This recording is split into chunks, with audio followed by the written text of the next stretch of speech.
How happy are you? The United Nations may just have the answer. According to it, India ranks a lowly 122 out of 155 countries ranked on various parameters to measure overall feeling of well-being. The world's largest democracy, India, is in the lowest decile of the free world. To put the numbers in perspective, imagine the entire subcontinent. Even countries like Pakistan, Bangladesh and Sri Lanka are apparently happier than the Indians. Even the Iraqis, still coping with a decade-long war, are happier than the Indians. The math is actually not that simple. Admittedly, the report's parameters are subjective. It actually measured hard statistics like GDP, life expectancy and social support, along with rather subjective indicators like generosity and the freedom to make life choices. So what does all this mean? What makes the cold Norwegians among the happiest? Are the inhabitants of Central Africa really glum all the time? Has the UN really cracked the code to happiness? And does it mean if you're not happy, we can now become happier? The answer is yes and no. The World Happiness Report is only a measure. It does raise some red flags and outlines an agenda that countries must follow for the betterment of the lot of their citizens. However, it doesn't say anything about the secret of being happy. With Pratyush Dubey and Soumya Thomas, this is Nick Bontial in New Delhi for WION. All right, well, that was a report where you have a panel of guests from all around the world to talk about the World Happiness Report. What exactly makes some people in certain countries happier than others? But first, we start with right here in India. We're joined by Dr. Jayanti Datta, a clinical psychologist who's here in New Delhi, as well as WION correspondents from around the globe. We'll get to them in a minute, but let's start with you, Dr. Datta. Thank you for joining us. Thank you, my pleasure. Interesting, report that's come out, India ranking far below some of the other countries. We just saw that in the report. Why do you think that's the case? See, India is going through a massive transition, and that involves, fight with your traditionality, the desire for adopting to the modernity, plus the configurations of the role enactment. Role confusions are there, multiplicity of the role enactment are there, and the kind of family dynamics are also undergoing changes, So the challenges which Indians are facing, probably they are absolutely unique in their own way. So we are adopting the newer styles. We are not able to totally throw off the traditionality. The clash starts there. Sort of being trendy and traditional, but where do you draw that line? Yes. So you have to satisfy every person, whom you are associated with, and that becomes a challenge. How important is that for the happiness of the people? I mean, can that truly be measured accurately? I mean, a country with a billion people. We are very sentimental. We are very emotional people. If you ask me, I met one of my students today. She's a nursing student. She was crying profusely. I said, what happened? My grandfather is not well. He is hospitalized. Yesterday night, we had to hospitalize. I said, why? You are a nursing student. Why are you crying? Nay, I know. You see, the threat to his life is paramount. I said, how can you presume that? He is still in the hospital. Doctors have not said anything. Right. But, this sentimentality probably takes a hit on your hormonal equations, So your serotonin, your dopamine, your adrenaline, they all get fused together, and you suffer the brunt of the whole issues. All right, we'll come back and check in with you more, Dr. Datta, but now we're going to sort of switch gears a little bit and talk about some of the other countries. Well, the rankings certainly make an interesting point, sometimes even amusing. Now, picture this, the war-torn country of Iraq and Sierra Leone. Well, they, according to the rankings, are more happier than India. So, certainly an interesting perspective. Let's now go to WION's correspondent, Daniele Pagani. Daniele, you are originally from Italy, but you've been in many parts of some of those war-torn places, even covering the reports for us on the ground. How surprised are you, and why do you think that a country like Iraq, is more happier than India, at least according to this report? Well, to be honest, I have to say that I'm pretty much surprised. I live in India and I've been extensively in Iraq, and it really surprises me that Iraq is considered, let's say, a happier place than India. So trying to break down a little bit these data is I analyzed it and I understood that basically the difference lies in the difference between the GDPs per capita of the two countries and, surprisingly, the life expectancy, which is higher by 3 years in Iraq than in India. All the other parameters are actually the same. So it's only because of these two elements that Iraq ranks higher than India. Also, I could point out that during my experience in Iraq, I found out that Iraqis have a very strong resilience, a very strong positive faith, positive expectations towards the future despite 13 years of war. So these might have also played a role in compiling the ranking. Let's go to Italy, the country where you are from. You've lived there. It's gone from 50th position last year. It's actually gone up to 48. So it looks like Italians are getting happier despite some of those earthquakes. And not to make light of that, but well, you know, how surprised are you? I mean, or is that just, you know, a point here and there? So it's not a huge impact overall. So I am a little bit surprised also of this because actually working conditions, especially for the young generation in Italy, are not getting truly better. So it surprises me that over a period of 2 years we've had a positive shift. But the economy is slowly getting back on track. So since the index is drawn considering a period of 2 years from 2014 to 2016, yeah, it makes a kind of sense to me. I hope that things keeps getting better though. All right, Daniele, thank you for those updates. I'm going to go back to Mrs. Datta again with regards to that. You know, we took a look at some of the South Asian countries. India, you know, slipping from 118 to 122. So a little bit of a shift. I mean, could the political ramifications play a role in that, do you think? It does. And simultaneously, we should not forget, we've been fighting for gender parity also. You know, that's a big issue. If you look at the female feticide, and the kind of issues we face like triple talaq and all that, you know, that does create a lot of havoc in your personal life. And that probably, you know, gets reflected in your indexes. And especially, as I said, your hormones, your already WHO has also come up with the fact that, you know, the cases of depression are pretty high in our country. So these issues are some of the things, you know, which affects probably the rating. But I would be really so saddened about having the position of 122. You never know, in a year or two, we might come up again among the top ones. We'll have to wait and watch to see how those numbers change. In fact, because he mentioned one thing very crucial, the resilience, you know. Right. Indians are also resilient. Passionate people. Yes, very passionate, very emotional. The resiliency index is slightly low at this point. I'm sure it will go up again.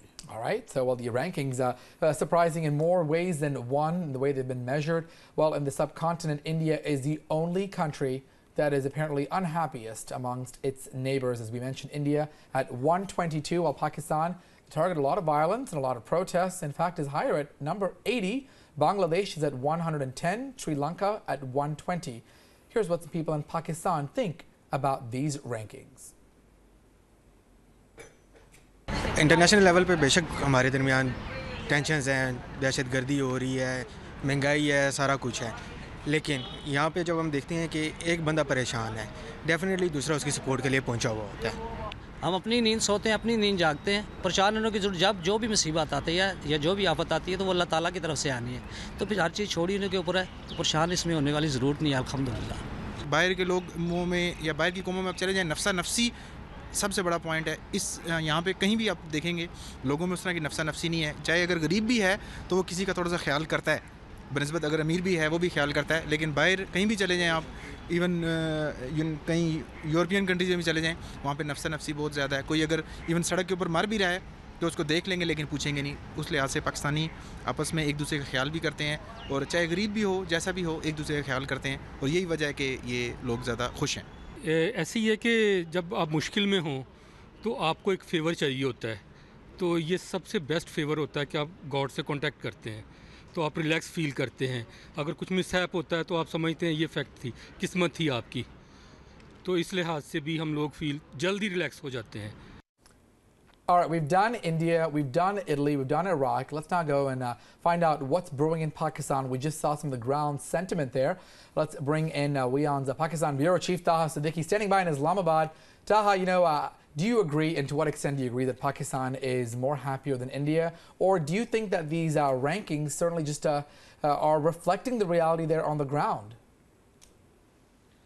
Well, in the sense that we're seeing, Pakistan has improved from the last year's ranking, and that improvement has a lot to do with the perception that Pakistanis right now have, given the fact that we've seen there's an improvement of law and order situation in the country. There's this whole hype about the Chinese investment coming in. The stock markets are booming in the country. Real estate is booming. The consumer markets goods recently. According to a report, people are buying and have a higher purchasing power now. So given all of that, and the very important fact is the fact that the perception that people are safer now, and the Pakistani sort of like there's been a turnaround in Pakistan's trajectory and progress, given the fact that we've seen development and we've seen peace and relative calm. All of that put in together, this basically does reflect that the Pakistani public feels happier than it felt in, let's say, last year or before that, when we saw much more violence in the country, when we saw sort of more gloom and doom, and things did not look as if they were picking up. So ever since the new government came in 2013, the economic indicators have started to slowly turn around. So all of that, I think, has contributed to this improvement in the indicator or the happiness index. And Taha, India and Pakistan certainly in rivals in more ways than one. I mean, certainly, we look at the stark difference at number 80 versus 122. They're neighbors. They both had their, their share of issues. How accurate do you think, do you think that this really is going to change anything, in the year ahead in terms of the ranking shift, or is this more, it's a number, it's a number that puts the happiness according to the data that is used to gauge that? Well, interestingly, actually, I mean, because of the fact that India is far behind in Pakistan in this index, the local media coverage has been mostly focused on that aspect.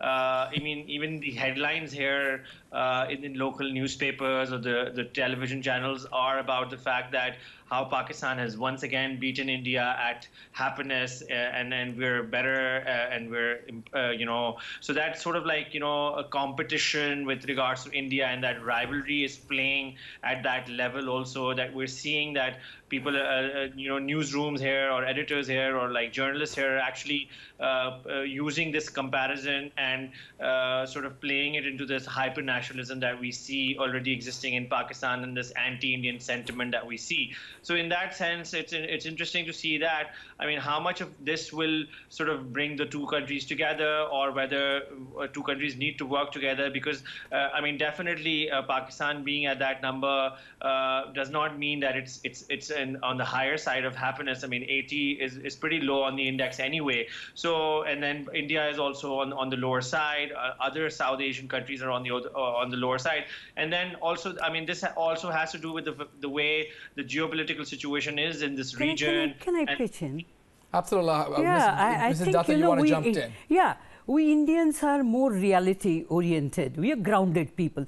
We don't want to stay in the make-believe world, So we are facing the reality, and we are fighting with it. We are coping with it. We don't believe that, this is what is happening and this is going to be happening with our neighboring countries. So you think this is more of like a cultural, we don't want to toot our own horns? Yes, we are undergoing transition. We are fighting for our rights. We are doing much better. But that difference, almost a 40-rank difference, I mean, is that a big difference? Doesn't matter. I believe it's going to change because, as I said, when the society is undergoing transition, these kind of ratings really don't make so much difference. Yes. Well, I also want to pick on a point. We heard Taha talk about, many of the media outlets there in Pakistan have sort of, these have become headlines there, the fact that Pakistan is at 80. No, I said we are more grounded, and we don't want to believe in the fantasy world. We don't want to live in there. We are doers. We are doing. We are achieving. We leave the fantasy yes, to Bollywood. Yes, we don't do it in reality. We would leave the fantasy out. So Okay. these kind of ratings, this kind of verbalizations don't make any difference Do you to think us. it also adds concern, though, for people who perhaps are maybe looking to be, be in India or do business with India and maybe see some of these numbers,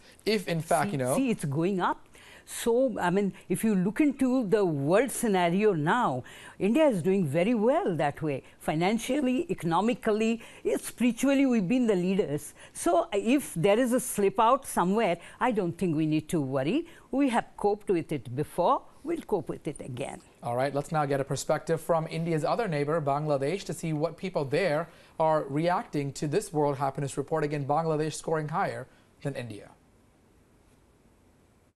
I personally get happy when I'm around my family, my friends, my brothers.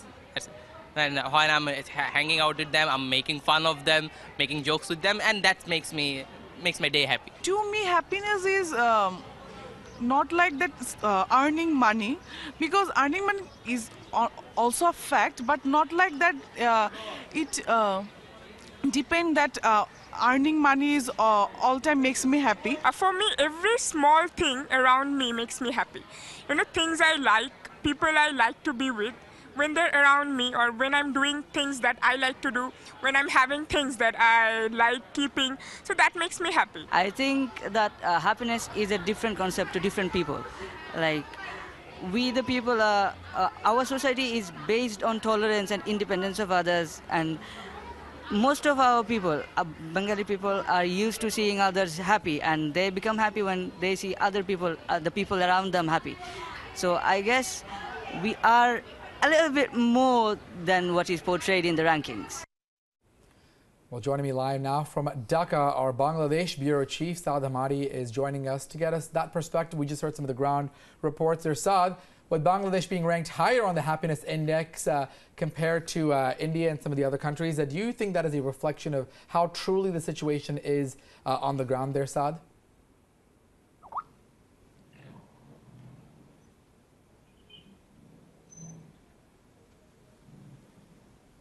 All right, we have some technical problems there with Saad. Hopefully we'll get him back in a second.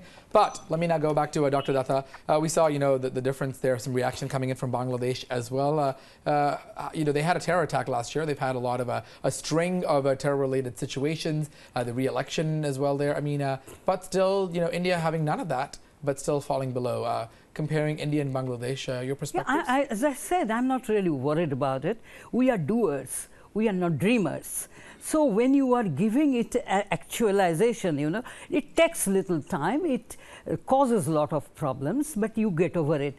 So if you feel that, no, you are staying in the oblivion, you're not aware, you don't have that competition, you don't have that deep sense of achievement, ambition, you would certainly be happy. And you see, one component which is an index of happiness, attribution. You say, all right, this is happening because all right, whatever I've been destined for. So you don't want to get out from the house, you don't want to get up in the morning, you don't want to do anything. Jo bhi Allah Ta'ala karwa rahe hai, wo hota rahega. If this is your mentality, you have no problems with your hormones. But if you feel, no, I'm the master of my destiny, I will do whatever I can. Mind you, we are the youngest nation in the world. So obviously you would have so many the growing pains. Yes, right? Yes. This is part of that. I don't take it very seriously, this kind of rating. You didn't mention earlier that also as a clinical psychologist to get your perspective from that angle. You talked about the depression and some of the other issues that are plaguing many Indians that sort of go under the table. Let's maybe talk about that real quick. Some of the key issues that never really get out there and addressed, and perhaps that could contribute to why the happiness report has as I said, the role dynamics, role configurations, role enactments, role playing, it causes role conflict. So family dynamics are undergoing changes, your role enactments are undergoing changes, your ambitions, your achievements, they are all changing. Right. So in that kind of a scenario, this is only a transitional phase. You cannot pin down and say, well, this is the ultimate rating. No, I don't agree. I'm in the field for last 40 years as a mental health professional, and I know what I'm talking about. Yeah. Sometimes even the ratings, which came up for depression and other things, I don't totally don't agree with it, because your survey is not the final statement of the reality. But when we look at some of the top 10, when we look at the countries that are ranked in the top 10, a lot of them are in Europe, Norway, Denmark, Switzerland, a lot of these Scandinavian countries. They seem, you know, perhaps it's they're cold places, but everybody's warm and happy and fuzzy there. I mean, why do we think all of those countries specifically are getting those higher numbers as opposed to the Asian countries? See, once you reach a particular age, you are a teenager, you are free to walk out of the family, you have no responsibilities, you are independent on your own. These kind of threads you don't have to carry. The dynamisms are not there. So it's a cultural shift. Yes, and we are very emotional and sentimental people. Right. You know, you have the religiosity, spirituality, you have the family demands, you have your own perception. So to keep balancing that does cause a little bit of hiccups, but that doesn't mean you're going to be lying low. Certainly not. It's a passing phase. You'll come out of it. All right, let's now go to WION senior editor Padma Rao in Sri Lanka. Padma, you are there on the ground. You've lived in many places across the world. You've been in the United States. You've been in Europe. You're also in Sri Lanka now. I know you have a lot of reporting experience there as well. Again, Sri Lanka, another neighbor of South Asia in India, is faring better than India. Pakistan and Bangladesh also had higher rankings on this report. How surprised are you with those results? Archit, I'm not surprised at all. Take a look at the wall behind me. This is my hotel room. It has happiness scrawled all over. I mean, that is just a light-hearted, you know, pointer. But more seriously, the Sri Lankans are a happy people. The healthcare works. There's 100% literacy. It's a 100% malaria-free country. And, you know, despite all the rumors and all the bitter past of the 30-year civil war between the predominantly Christian and Hindu Tamil Tigers and the predominantly Buddhist Sinhalese majority, the fact is that the ordinary Sri Lankans on the ground know perfectly well how to live happily together. And then it's such a beautiful country. You know, where else do you have little baby elephants waddling across the road? Where else do you have pink skies? And where else do you have such clean air? So certainly, I mean, I'm very happy being in Sri Lanka, and I can see why, because happiness is infectious. It certainly looks exciting there. It certainly looks like a grand old time there, you know, but India and Sri Lanka's rankings are relatively still close there. Sri Lanka, in fact, not too far ahead of India. But in terms of what needs to happen for India, perhaps, since you've been sort of a global correspondent, what are some of the key things that you think are needed for India, perhaps, if we are to go by this report, to see India's numbers go up? You know, Pakistan was at 80, India's at 122. Quite a vast difference in some of those rankings for those South Asian countries. Padma? Well, I think that, you know, I think it's a little unfair to compare India to Sri Lanka or to Pakistan or to Bangladesh. We're a huge country, you know. So there are pockets of happiness in India as well. I won't list them. I think we all have our favorite pockets there. But I think we need to just, you know, realize the sheer size of India. On the other hand, having said that, it is enviable that a country like Sri Lanka, which is so small, has achieved certain indicators which we still haven't after 70 years. Public health care, you know, the state of public health care leaves a lot to be desired, as do many other public services. And that's where small countries like Sri Lanka really score. But I do believe that there is an essential, you know, you have to have there is a prerequisite which you need. You have to be an essentially peaceful and peaceable peoples, and I'm afraid many pockets of India were not that all the time, and in fact most of the time were not that. All right, Padma, thank you so much for that perspective there. Certainly looks like quite a vast difference sort of with the different South Asian countries there in terms of ground sentiment. Let's now move to our neighbors out west. Canada ranks in as the 7th happiest country in the world. Joining us to get perspective on this is WION's Jeff Halperin. He is a Canadian, and he's here to talk about Canada's rankings. Jeff, thanks for joining us. I'm sure being in the top 10 is something that is thrilling. What do you attribute that number to? You know, India, a little bit below, maybe 115 below at 122nd. You've lived in India. You've also lived in Canada. What do you make of these rankings, and how much should we really interpret them with? Honestly, I'm a little skeptical. I think that, you know, the things that they're based on are good. You know, healthcare, corruption-free, those things are important. I'm not dismissing that. But I do think that, you know, happiness is such a personal thing. I'm not sure how they gauge this. I don't have that much faith in the thing overall. I'm not sure. And the other thing is that a lot of the countries we're basically between 6 and 8. It's not that, you know, you could look at a country and say, well, it's number 7 or it's number 80. But the numbers weren't that different. You know, it's not like one was at 2 out of 10 and one was at 9. There wasn't a huge range. Jeff, you know, one thing that, you know, we were talking about earlier as well is the country's leader. Is that got any role with how happy people are? You know, I remember, I think when the U.S. elections happened, a lot of people were perhaps looking to, if it wasn't the outcome they wanted, perhaps looking to head up to Canada. The education, the healthcare, you know, you get the luxuries of being, you know, in the United States, but with a little different twist. How much of a role do you think that may have played? I mean, you've sort of seen Americans and Canadians. What extent do you think that could have played a role, if any, with regards to the happiness factor? Honestly, I think Justin Trudeau makes people outside of Canada happier. A lot of people in Canada are not in love with him. You know, he's considered to be wonderful outside of Canada, and he's a great symbol of, you know, tolerance and all this. And there's something to be said for that. I'm not one of his enemies or huge boosters. But yeah, the notion that everybody's thrilled there because of him, I don't buy that either.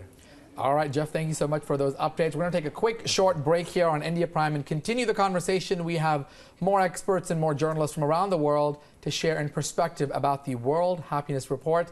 We'll be right back on India Prime.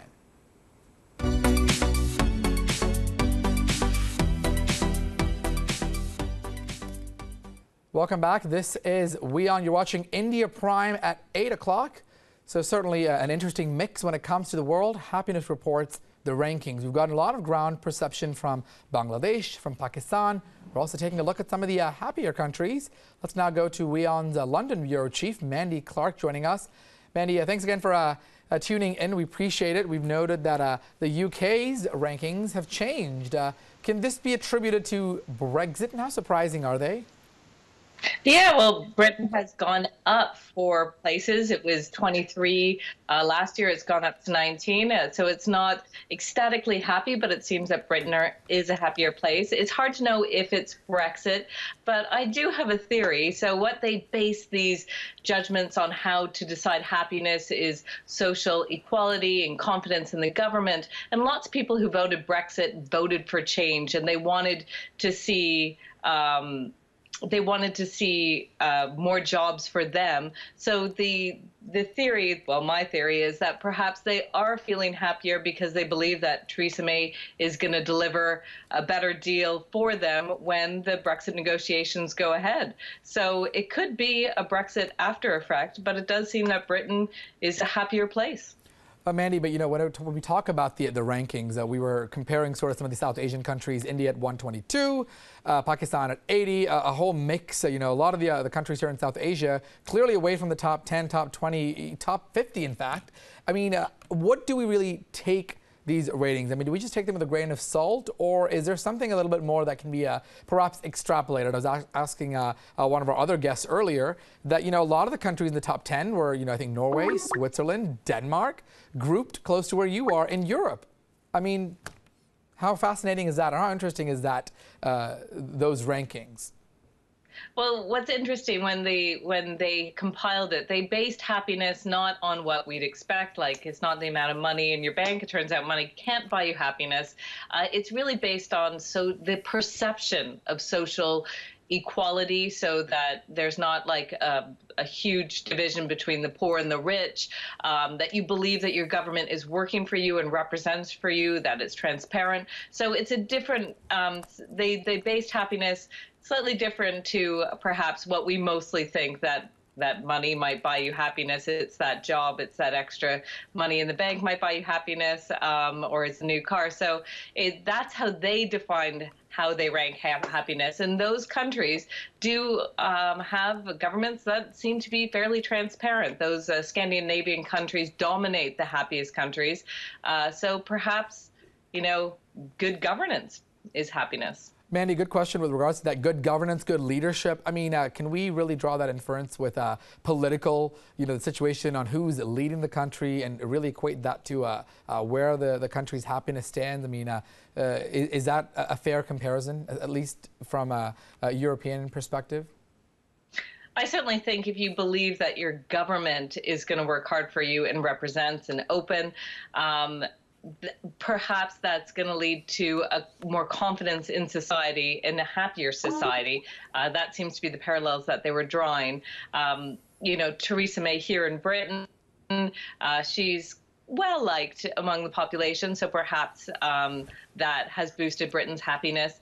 What will really decide what will be more interesting in a year's time or in a couple years' time when those Brexit negotiations are well underway, how happy Britain will be then if they feel that the government has delivered on their promises or they haven't and they might be slightly unhappier.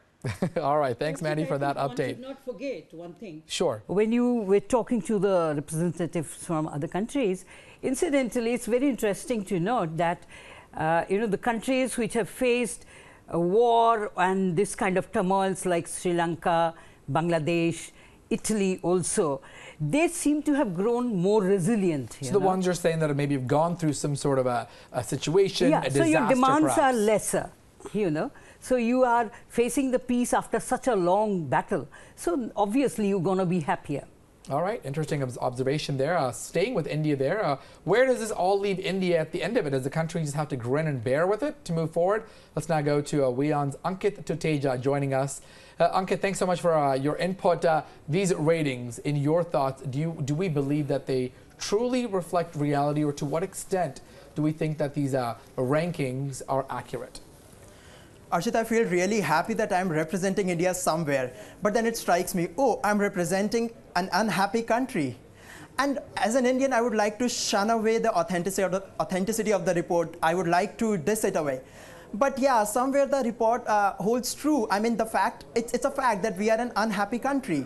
If you look at the parameters of the happiness, that what go into making a country or the people of the country happy, we lack it somewhere. We ourselves are not convinced, be it health, income, for that matter, good governance, or generosity or honesty. On all these fronts, we lack somewhere.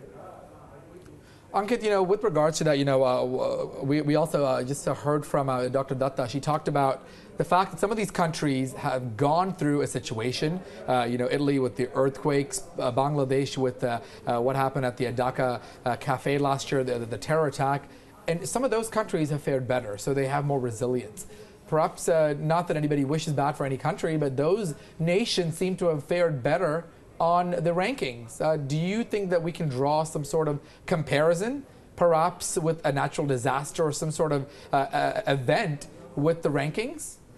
Arshit, if you look at the basic things, like we are living in a country where there's growing intolerance, where people are lacking the sense of humor. So how can you expect people to be happy in a country where people are running around the clock, they are stretching beyond hours, they are sleep deprived? So it's not to do with major things in the country, it's to do with basic things in the country. And people are clearly not living life. For them, living a life is earning more money, getting a good promotion. But the fact is, living a life is being happy. And clearly we are a depressed country. We are unhappy every day. All right, Ankit Tuteja, providing perspective with regards to India's rankings. Ankit, thank you so much. I'm now going to the United States, where journalist Joe Inderhees joins us this hour. It's bright and early there in Florida. Joe, thanks so much for tuning in. We appreciate that. The United States, let's get your thoughts. We've heard from many of the other the leaders from other countries, journalists as well. The U.S., especially with a Trump America, what's it like there? Well, it's interesting. My mother always used to say, should we be blessed to live in interesting times? And we certainly do live in interesting times. And I think depending on where you fall on the political spectrum right now, you're either happy and overjoyed or terrified. And there's really not a whole lot of center ground there. And it's definitely politically based. I mean, it is strident, and we see it in our news coverage in terms of the comments that we get. And so I think that, you know, the poet Frank O'Hara wrote, in times of crisis, we are forced to choose over and over again whom we love.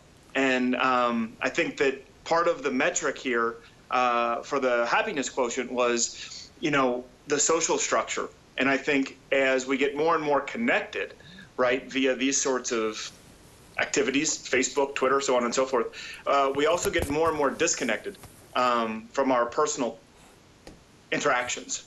And I think that's part of what you're seeing in the U.S. rank. I think we use so much technology to communicate that we end up missing out on the interpersonal communications. And so when a crisis comes up, you lose out on that. Well, over the last decade, Joe, in fact, we were looking at the report. It looked like it's gone down from the rankings, at least the United States, have gone down. And, now it's in the top 20. Still not a bad spot to be in. But, we were talking to some of our other the journalists around the world, and they said that, a lot of the countries in Europe, Norway, Switzerland, Denmark, they seem to have hit the nail. They seem to have figured out this happiness equation, if there's one, because they're consistently in that top 5 bracket. Why are those countries always making it on that list, as opposed to some of the other parts of the world where they either drop or they sort of hover within their same ballpark? Yeah, I think skiing and chocolate. Skiing and chocolate is the answer, right? Yeah. I mean, there is a bit of that, and then I also think there's work-life balance. I think that your previous guest hit that, or whomever was speaking just before. I'm sorry I wasn't able to catch their name or see it because they were connecting. But hit that on the head, that you have to have work-life balance. And I don't know if you can see it over my shoulder here, but that piece of paper right here is a letter from former Vice President Joe, I see that. Yeah. Yeah, former Vice President Joe Biden, who wrote a letter to his staff saying, essentially, if you miss a major family event because you're working, I'm going to be disappointed in you. And we at our TV station, I printed it out and posted it right behind my desk to encourage people to, put in for time off when they need it, because that's important. And this, that in our business, that's, it's tough. It's a 24/7 business. And I think a lot of people feel like they're in a 24/7 business. And because of technology, they're always connected, and they're afraid to take the time off to go to a family wedding. And, scheduled events happen every year. My brother's getting married in May. I was terrified to ask for the time off because, as you know, that's sweeps for us. Right. Yeah, exactly right. And what my boss said to me was, what's going to happen next May? We're going to have sweeps. What's not going to happen next May? Your brother's not going to be getting married. So take the time off. Interesting perspective there from Joe Inderies talking to us about what it's like in the United States. Joe, thank you so much for those updates. We certainly appreciate it. And yes, we did pick you because I felt that you were a good representative of someone who is happy. All right, now, we got a couple more lined up. Before we wrap this all up, let's now go to Sweden. Had gone up a little bit from number 10 to number 9. WION's Johan Castell joins us to talk about Sweden. Johan, thanks for joining us. Sweden is on the list of the top 10 countries. So tell me, how come how do we see that there? Why are these countries, especially in that area, always managing to grab that spot? Norway, Denmark. Should we all just pack our bags and head over there? Well, I mean, that's probably what a lot of people are asking themselves, is how come Scandinavia's countries are always topping the list? It's a very interesting question. Based on my experience myself and what the previous speaker was saying, I mean, I can't think of one single time when my dad or my parents have missed out on any of my school events growing up. And if you work in Sweden, you get 4 or 5 weeks vacation every summer. You have time off for Christmas. It has all these social benefits. You get a state pension. Hospitals are pretty much free. Universities education is free. So it has all these social systems in place, which it sort of makes life quite easy in that sense, that you don't have to, build a huge debt to get yourself a university degree and things like that. And I also had the privilege to live in Norway for a couple of years. And I think in Norway, you don't have to pay tax 1 month before Christmas so that you can afford to buy Christmas presents for your kids. There's all these different rules that when you hear about them, you think, wow, really? Is that what it's like to live here? Like when I moved just from Sweden to Norway, which usually is even higher rated than Sweden, they have even better systems than they do in Sweden. So there's a lot of rules, and just the way that society is organized, it is a truly amazing place to live. Taxes are incredibly high, but it comes with a lot of benefits. And I think that in Denmark, the regular work week is only 33 hours. So you work something like six hours a day. So that leaves a lot of spare time for family, I suppose. I guess that's where we all need to head over there and go there if it's only a 6-hour workday. That sounds. Why did you come to India then, Johan? You should have stayed right there, right? What am I really doing here, right? No, I find India incredible. I don't really buy into, you know, they're saying that India is 122nd or so. I do think that, you know, there's two sides to that coin. I mean, in India, people are smiling to you on the street. You know, there's a lot of happiness in India too, on a sort of personal level. When it comes to that same level being drawn into Sweden, you look at like people's personal happiness. You know, besides all the numbers, I've heard that Sweden has one of the highest suicide rates of all the industrialized countries. So how can that be if Sweden is such a happy place, right? It's also an interesting question. All right, Johan, thank you so much for that update, and thank you to all of our guests for their perspective, their insights on World Happiness Report. And we certainly hope whatever you do, wherever you live, you find whatever it takes to make yourself happy. Really quickly, the list of countries: Norway at #1, followed by Denmark, Iceland, and Switzerland, also ranking into the top 10. We also have Netherlands, Canada, New Zealand, Australia, and Sweden. So those are the happiest places to be. We'll take a quick break here on India Prime and be right back.